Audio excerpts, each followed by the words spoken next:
먼저 외부 접속 먼저 하겠습니다. 이지영 연구원. 네, 들리시나요? 예, 발표해 주세요. 네, 현대홈쇼핑하고 FNF 실적 나와서 코멘트 드리도록 하겠습니다. 먼저 현대홈쇼핑 말씀드리겠습니다. 외형 및 수익성 모두 기대치를 큰 폭 상회하는 호실적 발표했고요. 이번 3분기에 긴 장마라든지 코로나 재확산이라든지 여러 가지 외부 환경이 굉장히 우호적이었습니다.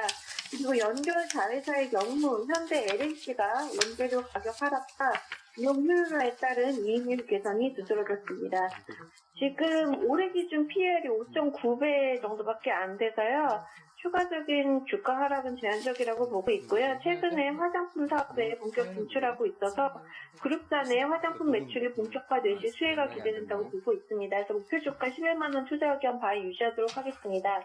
다음 FNF 말씀드리겠습니다. 외형 및 수익성 모두 기대치를 큰 폭으로 하회하는 어린 쇼크 났고요. 아까 현대홈쇼핑하고는 반대로 그런 코로나 재확산이나 지금 장마 같은 게 굉장히 저희 쪽 실적에 부정적인 영향을 미쳤습니다. 그래서 중국을 제외하고 전 부분 실적이 굉장히 안 좋았고요. 3분기 들어오면서는 영업 상황이 다소 개선이 되고 있습니다. 그래서 MLB나 디스커버리 둘 다 전년 대비 플러스 성장으로 전환이 됐고요. 그렇긴 하지만 이제 면세가 지금 여전히 정상적이지가 않기 때문에 주가 모멘텀은 이제 내년에 중국에서 찾아야 된다라고 보고 있습니다. 그래서 저희 올해 중국 출장 목표 50개 점인데 3분기 말 누적 점포수 29개 점으로 순조롭게 출장 잘하고 있고요. 내년에 200개 점까지 출장하면은 이제 면세점에서 빠지는 거는 충분히 다 상쇄하고도 남는다. 그래서 오히려 이제 내년 되면 채널이 더 좋아질 것으로 그렇게 생각하고 있습니다. 그래서 내년 기준으로 목표 주가 계속 산정하고 있기 때문에 목표 주가 12만 원 투자 의견 바이 유지하도록 하겠습니다. 이상입니다. 현대홈쇼핑 화장품 사업은 뭐 어떤 건가요?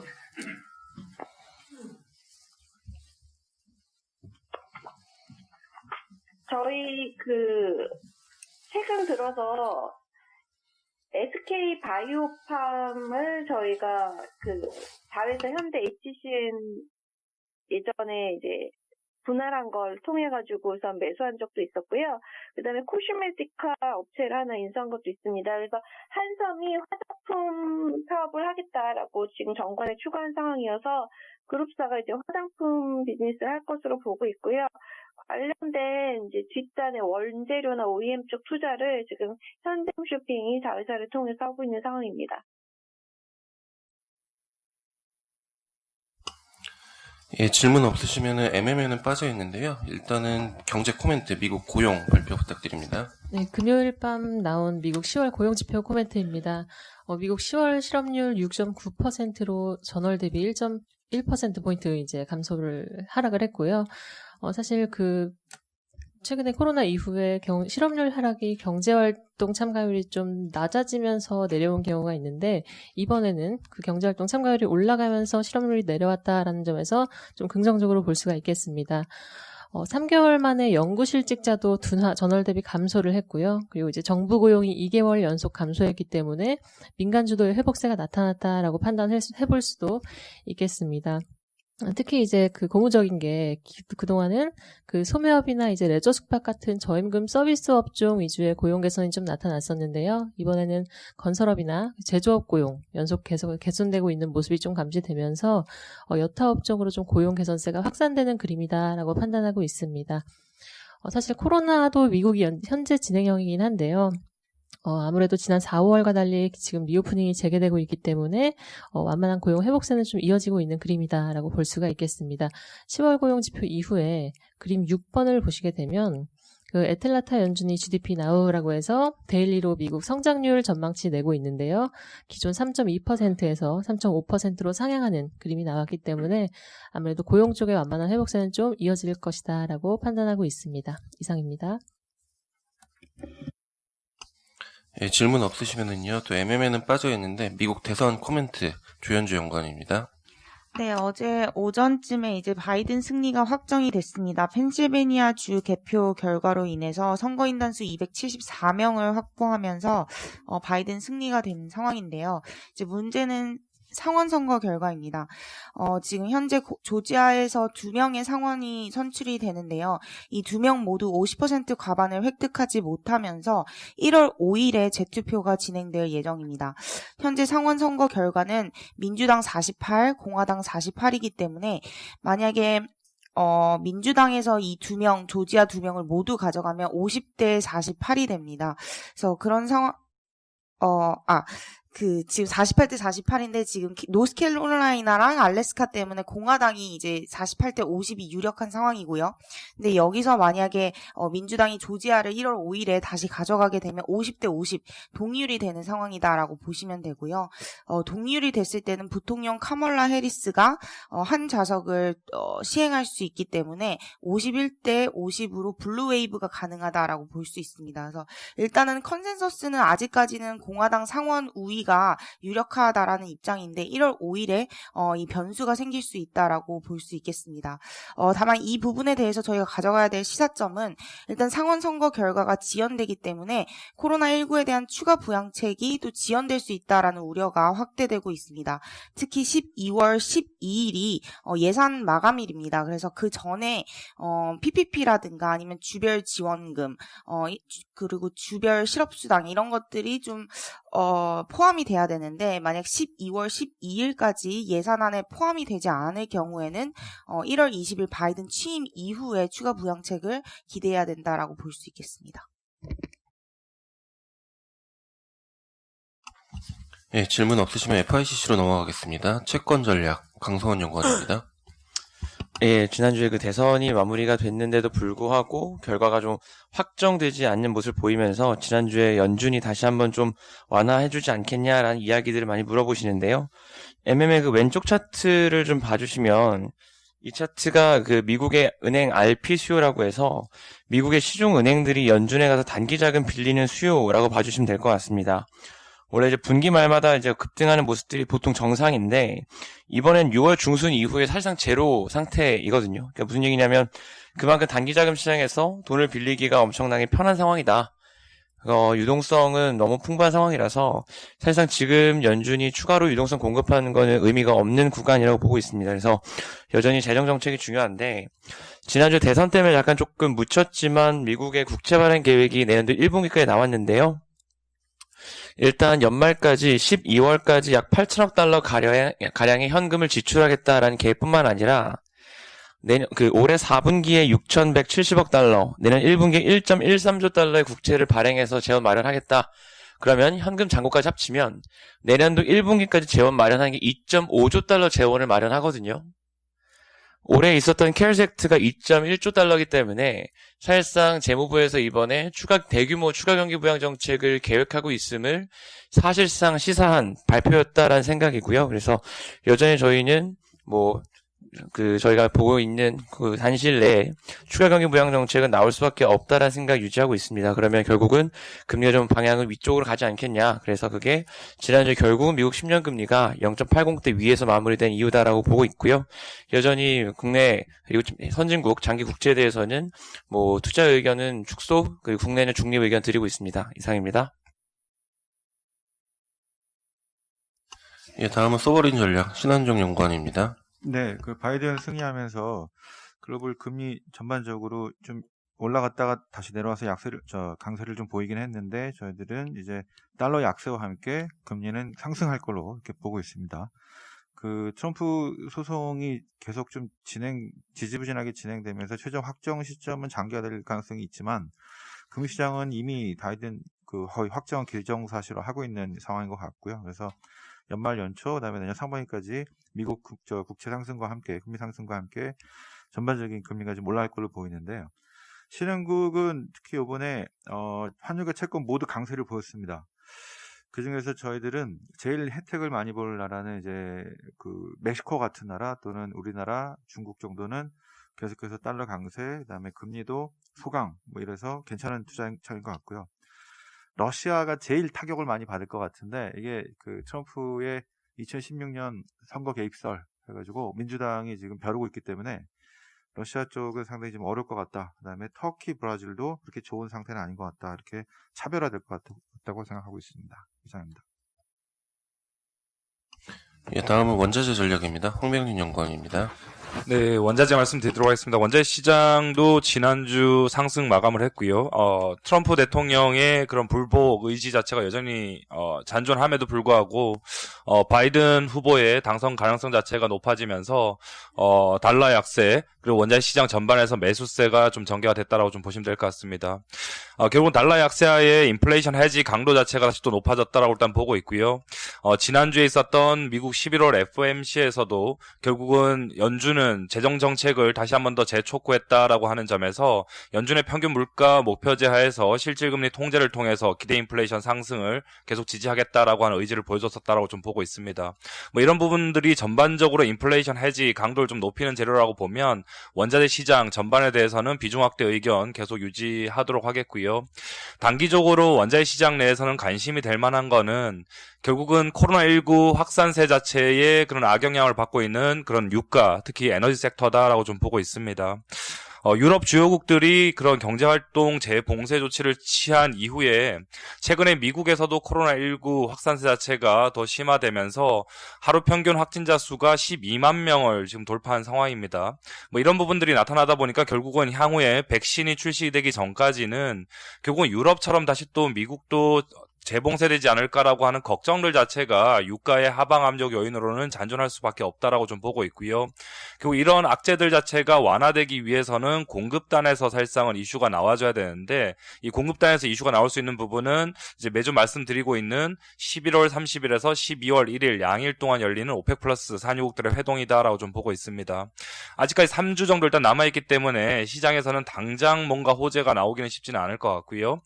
오펙 플러스 산유국들이 내년도 1월부터 기존 하루 평균 770만 배럴 감산 합의 규모를 580만 배럴로 규모를 완화하는 그런 정책들이 예정되어 있는데 이 부분에 대해서는 연기 가능성 자체가 상당히 좀 높아지고 있는 상황입니다. 하지만 이 부분도 사실상 시장을 좀 안정시키지 못할 경우에는 결국은 오펙 플러스 산유국들의 시장이 요구하는 부분은 추가적인 감산 합의 규모 확대라고 하는 부분 자체를 더 요구할 수 있겠다라고 좀 보고 있고요. 이런 부분들이 어떻게 전개되는지 자체가 11월 말까지 유가에 영향을 줄 수 있는 주요 변수다라는 점을 한 번 더 강조드리도록 하겠습니다. 이상입니다.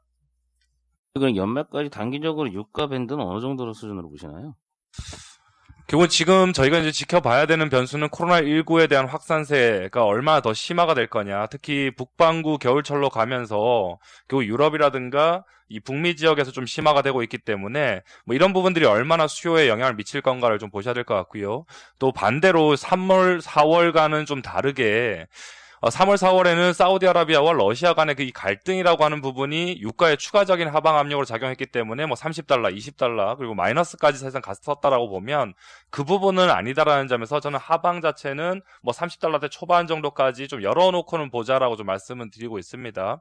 하지만 반대로 결국은 오펙 플러스 산유국들의 회동에서 저희가 좀 예상하는 부분보다는 조금 더 강한 석유 시장 안정화 정책이 나온다라고 보면 연말 유가는 $40대 정도 상단에서 좀 끝나지 않을까라고 좀 예상해 봅니다. 예, 질문 없으시면 산업기업 분석으로 넘어가겠습니다. 항공운송산업 정현승 연구원입니다. 네, 항공운송, 해상운송, CJ 대한통운 차례로 말씀을 드리도록 하겠습니다. 먼저 항공운송인데요.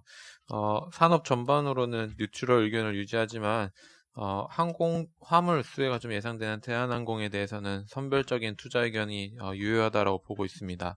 10월달 여객 데이터를 보시면 여객은 전혀 회복이 안 됐고요. 화물 수요는 여전히 견조한 가운데 특히 이제 미주 노선의 물동량이 전년 대비 26.1% 증가하면서 상승폭이 크게 확대되고 있는 상황입니다. 최근에 그 화물 쪽 물동량이 크게 계속적으로 증가하고 있는 상황이고요. 4분기에도 미주 노선을 중심으로 물량 증가 및 운임 상승세가 계속적으로 나타날 거로 보고 있어서 화물 때문에 대한항공 실적은 4분기에 조금 더 3분기가 더 잘 나올 수 있겠다 이렇게 좀 판단하고 있습니다. 트래블 버블이나 이런 부분에 대해서 좀 기대하시는 부분들이 있는데요. 한국은 지금 뭐 중국이나 일본, 미국과 같은 지역 쪽에서 뭐 핵심 노선 쪽에서 트래블 버블을 하지 않는 이상 실적에 미치는 영향은 제한적이기 때문에 그 부분보다는 구조조정에 따른 경쟁 구도 변화, 그 과정에서 대한항공의 수혜에 좀 집중해야 되지 않을까 이렇게 판단하고 있습니다. 두 번째로는 해상 운송인데요. 스팟 자료로 작성을 했습니다. 국내 HMM이 하고 있는 이제 컨테이너 운임 지수인데요. 지난주에 9% 정도 추가적으로 상승하면서 연중 최고치를 경신했습니다. 연초 대비 67% 정도 상승했고요. 지금 3분기에는 미주노선 중심으로 운임이 급등했다면 4분기 들어서는 미주노선은 다소 조금 선박들이 이제 투입이 되면서 강보합세를 유지하고 있는데 유럽이나 나머지 노선에서 운임 상승세가 나타나고 있습니다. 전반적으로 수급 밸런스가 좀 무너진 상황이고요. 이렇게 9월 달에는 아시아발 미주형 물동량이 무려 31% 정도 YOY로 증가했고 아시아발 유럽향은 8% 정도 증가했습니다. 요즘 심심치 않게 대기업들마저도 스페이스가 없어서 물량을 못 보내고 있다라는 뉴스들이 나올 정도로 좀 수급 밸런스가 많이 무너져 있는 상황입니다. 운임 상승의 주요 원인은 일단 소비재를 중심으로 재고 리스토킹이 지금 진행되고 있다고 보고 있고요. 그런 부분이 물동량 증가의 가장 큰 이슈라고 보고 있고, 선박 공급 측에서 대해서도 질문들이 좀 있으신데, 선박 개선율이랑 스크러버까지 포함해서 운항 중단된 선박 비중이 3.6%로 2019년 최저치 2.9%에 거의 근접한 상황입니다. 근데 최근에 이제 빈 컨테이너 박스도 좀 부족한 상황이라서요. 단기간 내 공급 부족 이슈가 해소되기 좀 어려울 거라고 보고 있고, 해당 이슈는 항공 화물에서도 동일하게 나타나고 있는 모습입니다.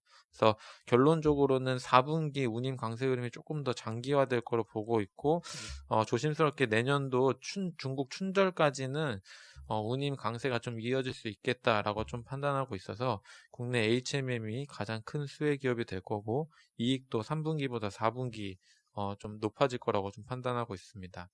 마지막으로 CJ 대한통운인데요. 3분기 실적 발표가 됐고 투자의견 바이 목표 주가 22만 원 유지하겠습니다. 실적은 숫자만 보면 컨센서스를 좀 하회하는데 계정 재분류 104억 원을 감안하면 시장 컨센서스 및 당사 추정치는 충족하는 실적입니다. 지배지분 순이익은 422억 원으로 이제 계속 말씀드렸던 이제 영업의 비용도 본격적으로 좀 통제되는 모습이 나타나고 있습니다. 다만 내용을 보면 좀 실적이 좀 아쉬운 부분들이 있는데요. 택배 쪽에서 일회성 비용들이 조금 잡혔습니다. 그러니까 특정 기간 동안에 물량이 좀 집중되면서 네트워크, 이제 도급이나 간선 관련된 네트워크 비용이 증가하면서 실적이 조금 아쉬웠고요. 그래서 매출 총이익률도 전분기 대비 2.5% 정도 하락한 게 가장 좀 아쉬운 요소였습니다. 글로벌 사업부나 이제 건설 부분의 실적도 이제 회복되는 모습이었습니다. 주가가 최근에 이제 택배 노동자 사고 이후에 비용 증가 우려로 좀 주가가 좀 조정을 좀 보였었는데요. 내년에 가장 중요해야 되는 이슈는 이제 택배 단가 인상이랑 풀필먼트 투자의 구체화다라고 보고 있고, 이런 부분들이 구체화된다면 주가 좀 반등이 가능하다라고 좀 판단하고 있습니다. 이상입니다. 그 컨테이너 쪽은 내년 춘절까지 일단은 그 물동량이 미주노선 쪽 계속 좋을 거다라고 좀 말씀하셨잖아요. 뭐 네. 그러면은 결국 좀 피크아웃까지 한 석 달 정도 남은 건데, 과거에 좀 업사이클에서 그 PBR 밸류에이션을 봤을 때 좀 엑시트해야 될 구간을 좀 언제쯤으로 봐야 될까요? 그 HMM 월봉 한번 놓고 말씀하시죠. 예. 워낙 감자랑 뭐 이런 것들을 많이 진행했었던 상황이라서 PBR 밴드로 치면은 지금 원래 이제 롱텀하게 보면 이제 한 2배에서 2.5배 정도 수준이 이제 상단이었거든요. 이제 사실 주가로 치면은 지금 대략 여기서 한 30% 정도 업사이드가 남아 있기는 한데 이제 그게 연말까지 봤었을 때 그림이고 단기간에는 추가적인 오버슈팅이 나올 수도 있는 상황이거든요. 지금 그래서 일단은 오버슈팅이 더 나올 수 있는 구간이다라는 거고, 조금 이제 중국 춘절까지 말씀을 좀 드렸는데, 만약에 내년에도 소비가 무너지지 않는다라고 하면 그리고 코로나 재확산 때문이라도 에도 불구하고 뭐 미국이나 유럽 쪽에서 계속적으로 소비가 견조한 그림이 나타나면 내년에는 점점 더 그 스페이스 부족 사태가 좀 심화될 수 있거든요. 그래서 너무 빨리 이렇게 매도하지 말자라고 하는 뷰를 좀 가지고 있습니다. 차트를 보면은 사실 뭐 일봉으로 보면 상당히 많이 오른 건데 월봉으로 보면 뭐 이제 시작이다라는 느낌도 들거든요. 이게 해외 선사들 주가 대표적인 거 한번 놓고 한번 비교를 좀 해보시죠. 네, 해외 가장 큰 선사 중에 하나라고 하면 해외 기업 중에 그 차이나 코스코 홀딩스라고 있거든요. 네.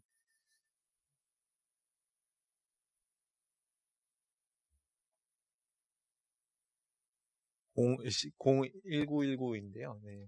홍콩에 시장돼 있는 이제 차이나 코스코 홀딩스인데 지금 이제 주가가 전반적으로 네, 그 대략 지금 2배 정도 오르긴 했는데 지금 아까 말씀드린 대부분의 기업들이 지금 PBR 밴드가 2배 조금 언더에 내려와 2배 조금 안 되는 상황이거든요. 그리고 지금 운임이 너무 생각보다 더 세게 올라가고 있어서 이제 PBR 밴드도 계속적으로 낮아지고 있는 구간이고 예, 차트 월봉으로 좀 부탁드립니다.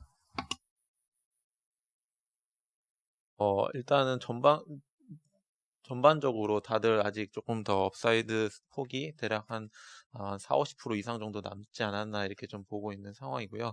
다만 운임 사이클이 본격화되고 좀 중장기적으로 글로벌 매크로가 좋아진다라고 한다면 오히려 그 사이클은 최대 1년 이상도 갈 수 있기 때문에 섣부른 매도보다는 조금 더 보자라는 관점을 가지고 있습니다. 돌아다니는 배가 거의 없는 것 같은데요. 저기 머스크 같은 대형 해운 선사들 같은 경우는 발주 동향 좀 어떤지. 지금 이제 최근에 들어서 이제 그 2M보다는 오션 얼라이언스 쪽 중심으로 해서 대형 컨테이너 발주들이 좀 나오고 있는 상황이고, 오늘 발간된 위클리에도 일부 좀 포함되어 있긴 한데, OOCL이라고 하는 이제 2M 얼라이언스 회사가 이제 23,000T 컨테이너선 7척을 좀 발주를 한 상황입니다. 그래서 5척을 좀 발주한 상황이고요. 그러니까 근데 다만 최근에 이런 발주 움직임들이 좀 있기는 한데 주로 오션 얼라이언스 쪽 중심이고 오션 얼라이언스가 주로 중국 선사들이 좀 많이 포진되어 있다는 점에서 좀 중국 쪽 중심으로 해서 발주가 조금 집중되어 있는 상황인 현재는 그렇게 돼 있고 나머지 얼라이언스들은 아직까지는 발주 검토 정도 수준에 좀 머물러 있는 상황입니다. 지금 그 조선사들 입장에서는 그렇게 수혜를 받을 정도의 발주는 아니다라고 볼 수 있겠네요. 조금 조심스럽긴 한데 이제 만약 이 상황이 좀 3개월 정도에서 계속 더 지속된다라고 하면 이제 발주를 하고 싶어하는 선사들이 점점 늘어날 거긴 한데요. 지금 이제 돈 벌기 막 시작한 상황이라서 당장 바로 지금 조선사에 발주를 주기는 아직까지 조금 시간이 걸릴 거라고 생각하고 있습니다. 이게 제가 해운이 공이 지금 미주 노선만 좋은 거잖아요. 이게 지금 결국 구조적인 이슈가 아니라 일시적인 이슈라고 하면은 발주에 소극적일 수밖에 없지 않나요? 그게 이제 그 선사들도 가지고 있는 같은 동일한 고민이라고 생각을 하고요. 일단 미주 노선이 강력해서 지금 이런 상황이긴 한데 문제는 이제 4분기 들어서는 사실 컨테이너 운임도 보시면은 그 자료 나눠드린 자료에 그림 3번을 보시면 이제 다른 노선에서도 운임 상승세가 이제 미약하게나마 이제 나타나고 있고 남미는 지금 폭등한 상황이고요. 지금 남아프리카랑 유럽에서도 사실 전통적으로 운임이 잘 안 올랐었던 유럽에서마저도 지금 운임이 연중 최고치 등을 이제 좀 트라이하고 있는 상황이라서 지금은 미주 노선을 필두로 먼저 물동량이 좋아졌지만 물동량 회복이 전방위적으로 나타날 수 있는 그림이 좀 나타나고 있다라고 보고 있습니다. 예, 다음은 롯데케미칼 황유신 연구원입니다. 네, 3분기 실적 발표했고요. 1938억 원 예상치보다 좀 많이 좋게 나왔습니다. 특히 이 ABS-PC 하는 이제 롯데 첨단 소재 쪽 이익이 좀 더 많이 잘 나왔고요. 그리고 이제 PPP의 이제 올레핀 사업부 이익이 더 잘 나왔습니다. 이 두 개 분야에서 이익이 더 높은 게 전체 실적이 올라간 요인입니다. 지금 중국 쪽 경기 회복의 수혜가 이쪽 그 제품들에 좀 있는 것 같고요. 그리고 이제 포장재, 마스크, 위생 제품, 그리고 실내 가전 제품 그 외장재, 그리고 이제 실내 내장재 이런 쪽 수요가 좀 증가하고 있는데 화학 제품 다 좋다라기보다는 이제 언택트 관련 이제 코로나 수혜 제품의 그 보유 기업 중심으로 실적이 좋다고 보면 될 것 같습니다. 좀 우연이지만 이제 국내 화학 기업들이 대다수 여기에 좀 많이 관련이 된 제품이기 때문에 국내 기업들은 이제 실적이 전반적으로 양호하다고 보면 될 것 같습니다. 지금 11월 현재 스프레드를 보면은 그 지난 분기에 좋았던 게 이제 PEPP, ABS인데 뭐 이 제품들은 이제 스프레드가 추가적으로 더 지금 확대가 되고 있는 상황입니다. 그래서 10월 평균이 이제 월간 기준으로는 이제 최대치였고요. 그리고 이제 부진했던 게 MEG, BD, SM인데 뭐 이런 제품들도 이제 스프레드가 좀 올라가고 있는 저점에서 회복되는 그림이 좀 나오고 있습니다. 특히 BD 같은 경우는 이제 그 가격 상승 속도가 굉장히 지금 최근에 빨라서 BD를 판매하는 기업의 수혜가 조금 더 나올 걸로 보고 있습니다. 그래서 이런 추세로는 이제 4분기 실적이 뭐 상당히 양호하게 나올 걸로 예상이 되고요. 지금 이게 코로나 수혜, 코로나 특수라고 지금 보기 때문에 적어도 내년도 상반기까지는 코로나 상황이 지속되면서 이런 이제 수급 동향과 실적 스프레드가 좀 유지될 걸로 좀 보고 있습니다. 대상공장이 지금 없는 가운데 지금 거둔 실적입니다. 이 1,900억 원이 12월 중에 이제 재가동을 지금 시작을 하겠고요. 1분기부터 완전 상업 가동으로 지금 들어갈 예정입니다. 지금 3분기 실적이 한 1,200억 그 기저효과가 지금 있는 상황이라서 가동이 시작되면은 뭐 4분기는 일부 들어오겠고요. 1분기 그리고 2분기까지 실적 추가되는 그림이 단계적으로 좀 나올 걸로 예상을 합니다. 그리고 이제 보험금도 이제 아마 내년 1분기쯤에 좀 산정이 될 걸로 보는데 아직까지는 뭐 정확히 모르겠지만 한 1조 원 내외의 보험금 수령이 가능하지 않을까. 뭐 요거는 이제 산정이 된 이후에 다시 이제 추정치에 좀 반영을 하겠습니다.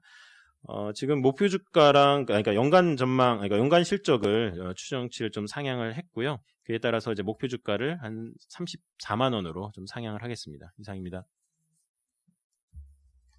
예, 질문 없으시면 다음은 웹젠 안재민 연구원입니다. 네, 웹젠 좀 말씀드리겠습니다. 이게 이제 5월 달에 뮤 아크엔젤이라는 게임이 이제 나와서 성공을 거뒀고요. 이제 8월 달에 R2M이라는 게임이 나와서 성공을 거두면서 3분기 실적이 좀 크게 서프라이즈를 보였습니다. 저희가 추정치가 제일 높아서 영업이익이 한 290억이었는데 실제로 3분기 영업이익은 430억 정도를 기록을 했고요. 이 말씀드렸던 아크엔젤하고 R2M이 지금 현재도 둘 다 6등, 7등을 기록을 하고 있어서 3분기뿐만 아니라 이제 4분기 실적도 지금보다 더 올라갈 수 있다라고 저희는 판단을 하고 있습니다. 12월 달에 중국에서 이제 2개 게임이 아마 출시가 될 것 같거든요. 텐센트가 퍼블리싱하는 전민기적2 그리고 이제 37게임즈가 개발한 영료대천사라는 게임들이 이제 출시가 가능할 것 같고요. 내년도가 되면은 R2M이 지금 국내 버전만 출시를 했는데 해외 쪽에 출시도 가능할 것 같습니다. 뒤에 6페이지의 그림 한 번만 보시면 2014년도에 전민기적이라는 게임이 이제 나와서 중국에서 탑 2등까지 올라가면서 이제 주가를 이렇게 견인을 했었고요. 뭐 중간중간에 이제 뮤 시리즈를 만든 게임들이 이제 계속 출시를 하면서 성과들 실적도 많이 올라가고 주가도 이제 변동성을 좀 많이 보였는데 저희 이번에 이제 말씀드렸던 2개 게임들이 여전히 지금 매출 상위권을 유지를 하고 있고 특히나 이제 전민기적 2 같은 경우에는 14년도에 보셨던 전민기적 1의 2 버전이라는 점에서도 좀 기대를 해볼 만하다라는 점에서 저희 목표 주가 기존의 45,000원에서 51,000원으로 상향합니다. 이상입니다. 영효대천사도 이거 뮤 IP인가요? 네, 맞습니다. 예, 다음은 해외 주식으로 넘어가겠습니다. 도요타 조수홍 연구원입니다. 예, 금요일날 도요타 실적 발표 있었고요. 지금 컨센서스가 한 3,160억엔 정도 되는데 지금 실제 실적은 5,060억엔 정도가 났습니다. 지금 최근에 뭐 현대차부터 시작해서 글로벌 자동차 회사들 뭐 GM, 포드 실적을 발표한 회사들이 전부 다 지금 숫자들이 잘 나오고 있고요. 지금 이제 팬데믹 상황에서 이제 원가 구조를 많이 슬림화 해놨고 이게 이제 수요가 회복되면서 이제 전반적으로 이제 실적들이 좀 잘 나오고 있고요. 지금 공통적으로 나오는 현상들이 이제 북미하고 금융 쪽 회복되는 모습들이 공통적으로 지금 나타나고 있고요. 그래서 지금 도요타 같은 경우도 이제 가이던스 자체로 5천억 원에서 1조 3천억 원으로 지금 상향 조정을 하면서 좀 현실화를 시켰고요. 지금 내년 같은 경우에는 지금 뭐 코로나19 때문에 뭐 여러 가지 좀 불확실성이 있지만 전반적으로 이제 기저효과가 있고요. 그 다음에 이제 이연 수요들이 좀 현실화될 가능성이 있기 때문에 이제 글로벌 자동차 수요는 좀 우려보다는 괜찮을 거라고 지금 생각을 하고 있고요. 지금 뭐 한국 자동차 기업들 같은 경우에는 지금 환율 빠지는 게 단기 주가에는 가장 많은 영향을 좀 미치고 있다라고 보는데, 통상적으로 한 1,100원 정도가 늘상 보면은 이제 볼륨을 깨먹지 않는 가장 좋은 환율이었기 때문에 지금 사실 레벨 측면에서 환율이 그렇게 크게 문제가 있다라고 보고 있지는 않아서 내년에도 자동차 산업을 좀 긍정적으로 보고 있습니다. 내년에 환율이 1,100원을 깨지고 한 1,050원 정도까지도 갈 수 있는 상황 같은데, 만약 그렇게 되면 실적이나 주가에 어떻게 영향 줄 것 같아요? 뭐 그게 경기 회복을 통해서라고 만약에 간다라고 하면 지금 뭐 글로벌 수요에 대한 전망도 같이 올라가야 되기 때문에 지금 어닝을 뺄 필요는 어닝이나 뭐 이런 측에서의 조정을 뭐 할 것 같지는 않고요. 뭐 다만 그렇게 경기가 1,050원까지 내려가고 경기가 생각보다 어떤 매크로가 훨씬 더 좋아진다라고 보면 뭐 경기 민감주 쪽에서 더 그 투자 매력이 있는 주식들이 나올 수 있으니까 그런 부분들은 좀 스타일적인 부분의 차이는 좀 있을 수 있을 것 같습니다. 이상 준비된 자료 발표를 마치겠습니다.